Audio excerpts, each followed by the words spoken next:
Progressive pensioners association Madhya Pradesh द्वारा गुरुवार को श्रीराम धर्मशाला में वार्षिक सम्मेलन का आयोजन किया गया।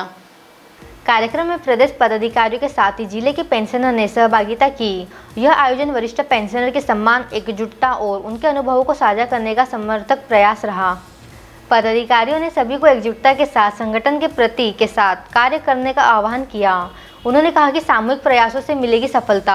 यह आयोजन न केवल हमारी वार्षिक गतिविधियों का लेखा जोखा देने का माध्यम है, बल्कि नई ऊर्जा का संचार भी होगा। प्रोग्रेसिव पेंशनर एसोसिएशन प्रदेश का सबसे बड़ा पेंशनर संगठन है और पेंशनरों के हित में वर्षों से कार्य कर रहा है। भविष्य में भी पेंशनरों की समस्याओं के निराकरण के लिए संगठन द्वारा तत्परता से कार्य किया जाएगा। प्रोग्रेसिव पेंशनर्स एसोसिएशन की ओर से आज वार्षिक मिलन समारोह आयोजित किया गया है। हमारा सौभाग्य है कि हमारे बीच आज प्रांतीय अध्यक्ष श्री भदौरिया जी हमारे बीच उपस्थित हैं। जिले के नहीं वरन संपूर्ण प्रदेश के पेंशनर्स की जितनी भी समस्याएं हैं, उन सब के बारे में आपका मार्गदर्शन अपेक्षित है। साथ ही हम लोगों को भविष्य में क्या करना चाहिए, इसके बारे में भी आपका मार्गदर्शन हम लोगों के लिए होगा। मैं आदरणीय भदौरिया जी से निवेदन करता हूं कि वे बाइक दें। तो ये हमारा सौभाग्य है कि आज हम 6 साल के बाद यहाँ खरगोन में आए हैं और कार्यक्रम यहाँ पर हो रहा है। ये हमारे लिए अत्यंत प्रसन्नता की बात है। हम लोग जिस बात के लिए प्रतिशील हैं, संक्षेप में आपको 3-4 बिंदु बता देते हैं ताकि मतलब कार्यक्रम बाधित न हो। पहला तो यह है कि हमारे लिए राज्य पुनर्गठन अधिनियम की धारा 49(6) जो मध्य प्रदेश और छत्तीसगढ़ के बीच में एक समन्वय पैदा करती है और सहमति की आवश्यकता होती है, जो कि मेरे हिसाब से गलत है। और कोई भी पेंशनर्स को लाभ देने के पहले ये बहानेबाजी चलती है कि छत्तीसगढ़ की स्वीकृति या मध्य प्रदेश की स्वीकृति, इसको विरोधित करना हमारा पहला काम है। दूसरा ये है कि 8वां वेतन आयोग का जो गठन हुआ है, इस 8वें वेतन आयोग के गठन में जो वित्त विधेयक पास हुआ पहले, उस वित्त विधेयक में कुछ भ्रांतिपूर्ण बात लिखी हुई है जो पेंशनर्स के अधिकारों पर कुठाराघात कर सकती है। इसको भी हम विरोधित कराना चाहते हैं।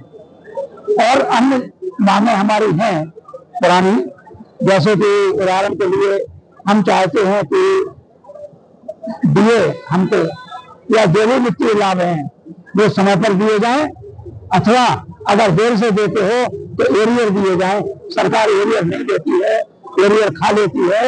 ये हमारे लिए एक दुर्भाग्यपूर्ण बात है। हम इसका निंदा करते हैं, विरोध करते हैं।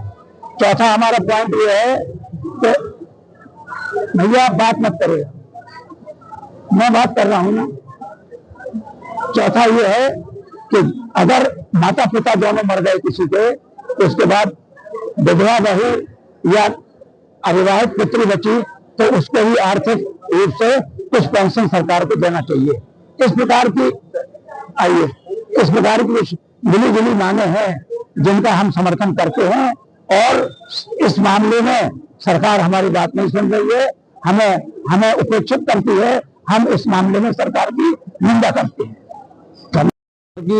नकारा जी जिन्होंने ये पेंशन चालू करवाई, उनकी स्मृति में एक ये बहुत बड़ा कार्यक्रम खरगोन जिले में करने जा रहे हैं।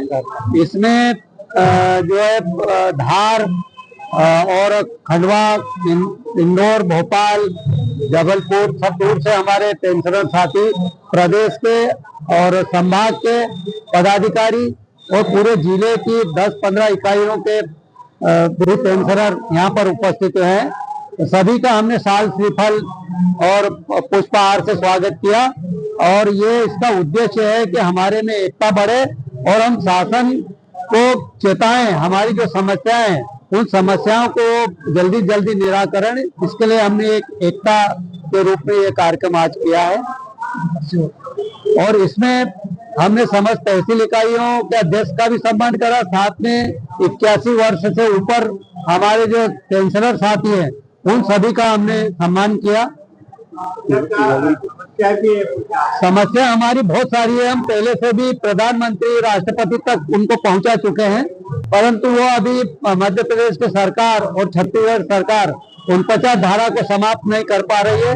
इसलिए हमें जो है वो महंगाई भत्ता समय पर नहीं मिल पाता है और इसीलिए और भी दूसरी भी बहुत सारी मांगे हैं।